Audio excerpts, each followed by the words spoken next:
नमस्कार दोस्तों, स्वागत है आप सभी का गुरुकुल शिक्षा में। दोस्तों ये जो आपकी सीरीज़ है यूपी टेट स्पेशल है, जो आपका 2021 पे एग्जाम होने वाला है 28 तारीख को।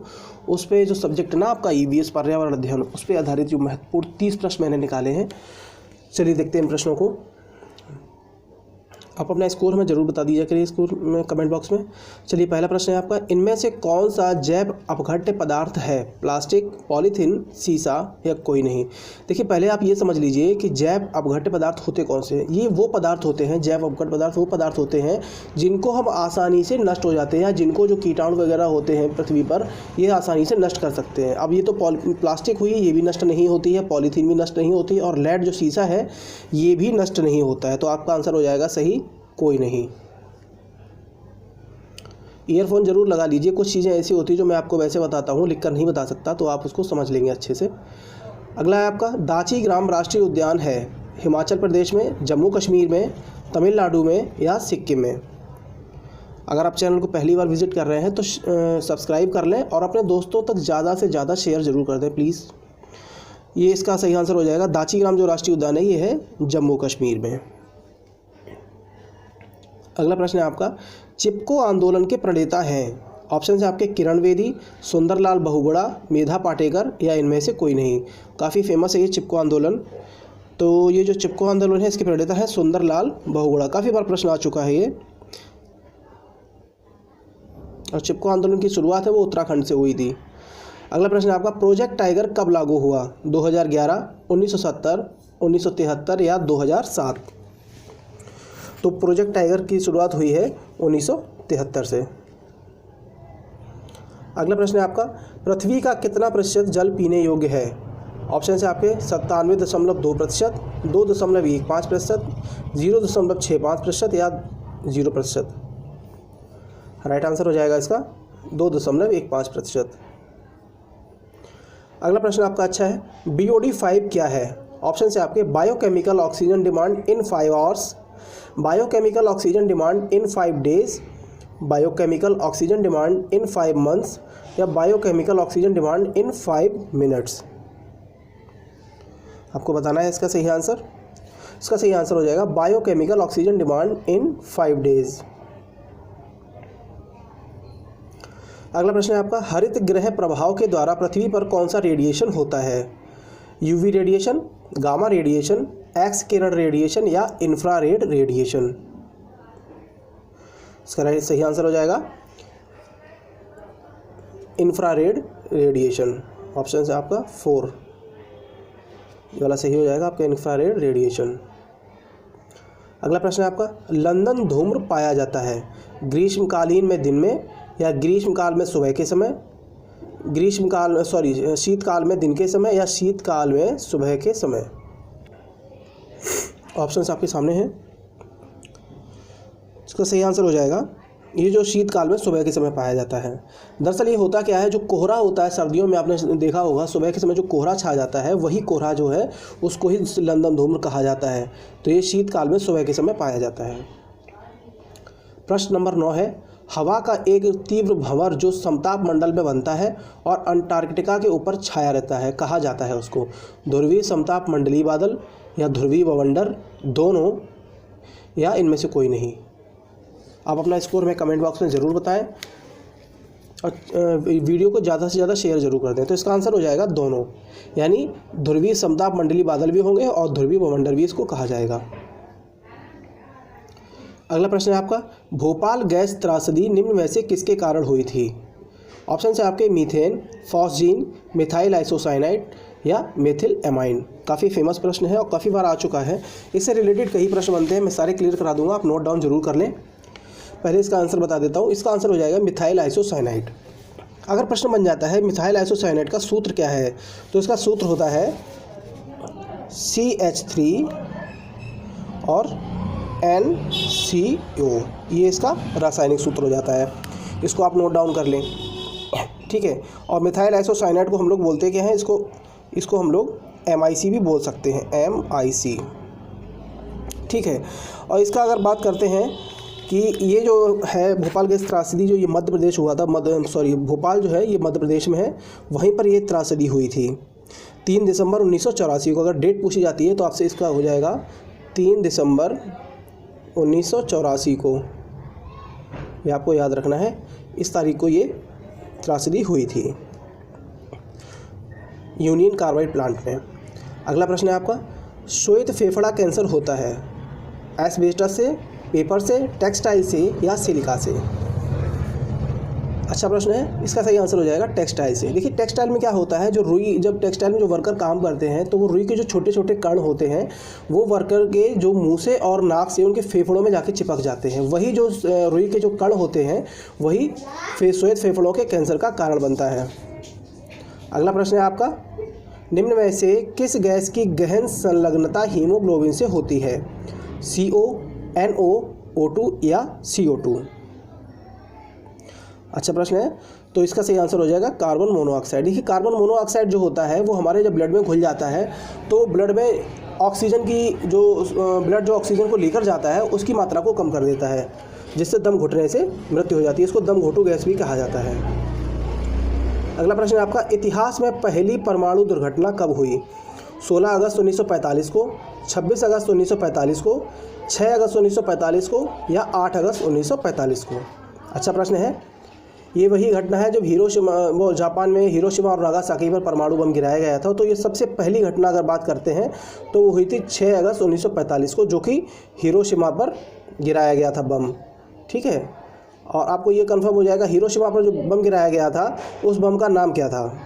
जो पहला बम गिराया गया था उसका नाम था लिटिल बॉय, उसका नाम था लिटिल बॉय। ठीक है, ये तो हो गया लिटिल बॉय, हिरोशिमा पर जो गिराया गया था। और फिर उसके बाद दूसरी जो घटना हुई थी वो हुई थी, सेकंड वाली जो हुई थी वो हुई थी 9 अगस्त 1945 को, और ये नागासाकी पर गिराया गया था, नागासाकी पर। इस पर जो बम गिराया गया था उसका नाम था फैट मैन। क्या था उसका नाम? Fat man. तो आपको ये नोट डाउन कर लेना है। तो इसका सही आंसर क्या हो जाएगा? 6 अगस्त 1945 को। अगला प्रश्न है आपका, प्रश्न नंबर 14, सुप्रीम कोर्ट ने पर्यावरण और वन मंत्रालय को कब यह आदेश दिया था कि ताजमहल के क्षेत्र में हरित क्षेत्र विकसित किया जाए? हरित क्षेत्र का मतलब है काफ़ी पेड़ पौधे लगाए जाएं। 2004 में, 1994 में, 1984 में या इनमें से कोई नहीं? इसका राइट आंसर हो जाएगा 1994 में। अगला प्रश्न है आपका, शांत घाटी यानी साइलेंट वैली जिसे राष्ट्रीय पार्क का दर्जा प्राप्त है वह स्थित है जम्मू कश्मीर में, तमिलनाडु में, पश्चिम बंगाल में या केरल में? तो ये कहाँ पर है? यह केरल में है। अगर पूछा जाए ये केरल के किस ज़िले में है तो केरल का एक ज़िला है पलक्कड़। पलक्कड़ करके एक ज़िला होता है केरल में, पलक्कड़ ज़िले में। ठीक है, पलक्कड़ ज़िले में है और इसको 1984 में यह दर्जा प्राप्त हो गया था। इसका सही आंसर हो जाएगा केरल में। अगला प्रश्न है आपका, कड़की प्रदूषण को समाप्त करने के लिए निम्न में से किस युक्ति का प्रयोग किया जाता है? Gravity settling chamber, cyclone collector, fabric filter या उपरोक्त सभी? इसका सही आंसर हो जाएगा उपरोक्त सभी। अगला प्रश्न है आपका, ध्वनि प्रदूषण नियंत्रण एवं रोकथाम नियम 2000 निर्देशित करता है पटाखों के कारण ध्वनि प्रदूषण, लाउड स्पीकर के कारण ध्वनि प्रदूषण, किसी सभा में तीव्र ध्वनि के स्पीकर का उपयोग या बी व सी दोनों? इसका सही आंसर हो जाएगा बी व सी दोनों, यानी लाउड स्पीकर के कारण और सभा में स्पीकर का उपयोग। अगला प्रश्न हमारा है आपका 18, पौधे और जंतु के संकटग्रस्त प्रजातियों को प्रदर्शित करने के लिए IUCN ने निम्न पुस्तक तैयार की है? श्वेत data book, red data book, नील डाटा बुक या इनमें से कोई नहीं? अच्छा प्रश्न है, काफ़ी इजी भी है, आपको समझ आ गया होगा। इसका राइट आंसर हो जाएगा option number B, red data book. ठीक है, अगर हम बात करते हैं IUCN की फुल फॉर्म की तो इसका हो जाएगा international union for conversion of nature. ठीक है, और 1994 जो इसमें ये जो रेड डाटा बुक है इसमें संकटग्रस्त पौधों व जंतुओं की प्रजातियों को सम्मिलित किया गया है। और IUCN का मुख्यालय अगर पूछा जाए तो ये मुख्यालय है IUCN का मुख्यालय है जिनेवा में।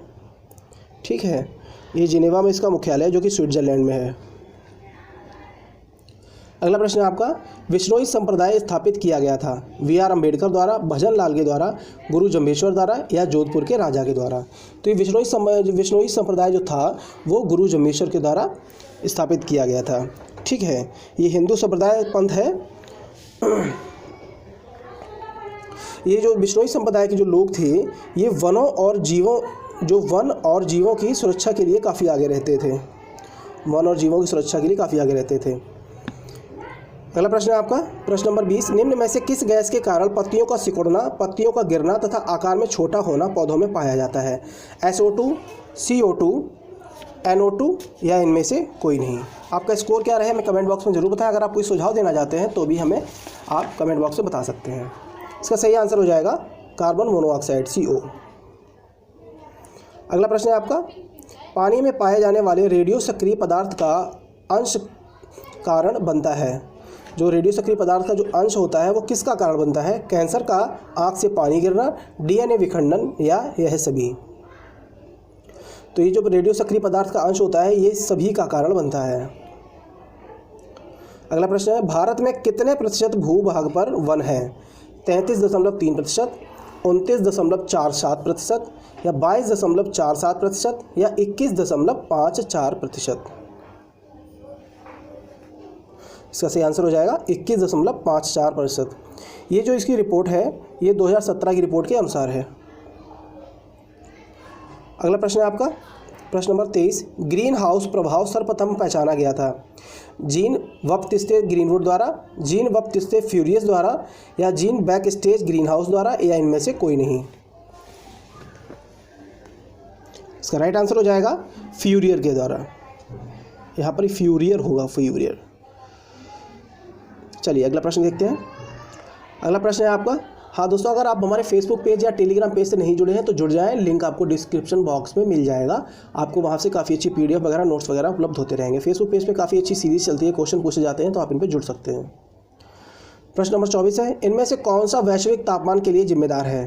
क्लोरोफ्लोरोकार्बन, मीथेन, कार्बन डाइऑक्साइड या यह सभी। दोस्तों चैनल आप वीडियो देखते हैं लेकिन चैनल सब्सक्राइब नहीं करते, कर लिया करो यार, क्या जाता है आपके पास से, कोई पैसे थोड़ी मांग रहे हैं आप। हम इतनी मेहनत कर रहे हैं कि आप एक सब्सक्राइब भी नहीं कर सकते चैनल को, तो प्लीज़ कर लिया करिए और चैनल और वीडियो को शेयर ज़रूर कर दें। इसका सही आंसर हो जाएगा, ये जो ग्रीन वैश्विक तापमान के लिए ये सभी गैसें जिम्मेदार हैं, क्लोरोफ्लोरोकार्बन, मीथेन और कार्बन डाइऑक्साइड। अगला प्रश्न है आपका, इनमें से कौन सा अम्ल वर्षा में उपस्थित होता है? HNO3, H2SO4, CH3COOH या A and B दोनों। तो अम्ल वर्षा में जो है H2SO4 भी होता है और CH3COOH भी होता है। सो राइट आंसर आपका हो जाएगा A and B दोनों। प्रश्न नंबर 26 है, निम्न में से किस स्तर से नीचे आने पर ओजोन परत में छिद्र की संख्या दी जाती है? ठीक है, तो 800 DU, 400 DU, 200 DU या इनमें से कोई नहीं। इसका आंसर बताने से पहले मैं आपको बता दूं, सबसे पहले आपको पता होना चाहिए कि ओजोन परत की जो मोटाई है उसको किस में मापा जाता है? डॉप्सन में। डॉप्सन इकाई को ही DU कहते हैं। डॉप्सन इकाई होती है उसको ही DU कहते हैं। ठीक है, इसको ही DU कहा जाता है, डॉप्सन को। और इसी DU को जब DU कहते हैं तो आपको इसमें बताना है ओजोन परत में छिद्र की संख्या कब दी जाती है, जब इनमें से निम्न में से कौन सा आंसर आपका सही होगा। तो राइट आंसर हो जाएगा 200 DU। जब इसकी परत में 200 DU का मान हो जाता है तो इसको ओजोन परत में छिद्र की संख्या दे दी जाती है। प्रश्न नंबर 27 है आपका, वन्य जीव संरक्षण पर निम्न में से कौन सा असरकारी संघ यानी NGO समर्पित है? WWF फॉर नेचर भारत, भारतीय वन्यजीव बोर्ड, राष्ट्रीय वन्यजीव जीवन क्रिया योजना या उपयोग सभी। इसका सही आंसर हो गया होगा WWF फॉर नेचर। WWF का अगर फुल फॉर्म पूछा जाए तो वर्ल्ड वाइल्ड लाइफ फंड होता है। आ चुका है ये प्रश्न भी। अगला प्रश्न है आपका, निम्न में से कौन सा अनुच्छेद सार्वभौमिक मानवाधिकार सुनिश्चित करता है? अनुच्छेद 10, अनुच्छेद 15, अनुच्छेद 20 या अनुच्छेद 25। इसका सही आंसर हो जाएगा अनुच्छेद 15। अगर हम बात करें अनुच्छेद 15 के कितने भाग होते हैं, तो अनुच्छेद 15 के टोटल 5 भाग होते हैं। ठीक है, 5 भाग होते हैं और इसमें 5 भाग में जो पहला और दूसरा है ये मानवाधिकारों के नागरिकों के मूल अधिकारों के बारे में बात करता है। और अगर हम बात करें 3, 4 और 5 की, तो ये जो है राज्य की कुछ शक्तियों के बारे में बात करता है। अगला प्रश्न है आपका, 10% नियम दिया गया था, लिंडमान द्वारा, गोल्डमैन द्वारा, बेकमान द्वारा, या इनमें से कोई नहीं। 10% का नियम होता क्या है, मैं आपको बता दूं। सबसे पहले जब कोई जीव जब कोई प्राथमिक उपभोक्ता उत्पादक को खाता है तो उससे उसकी अगली पीढ़ी में जो ऊर्जा का ट्रांसफ़र होता है, यानी ऊर्जा जो जाती है वो सिर्फ 10% जाती है। 90% ऊर्जा जो है वायुमंडल में ही विसरित हो जाती है। तो इसको 10% का नियम कहा गया था, ये दिया गया था लिंडमान के द्वारा। लास्ट प्रश्न है आपका, EIA environmental impact assessment America में स्थापित किया गया था किस वर्ष में, आपको बताना है। 1967 में, 1969 में, 1971 में, या 1973 में। इसका सही आंसर हो जाएगा 1969 में। दोस्तों आज की वीडियो हमें कैसी लगी कमेंट बॉक्स में जरूर बताएं, और प्लीज़ चैनल को सब्सक्राइब जरूर कर लें और दोस्तों तक ज़्यादा से ज़्यादा शेयर जरूर कर दें। धन्यवाद।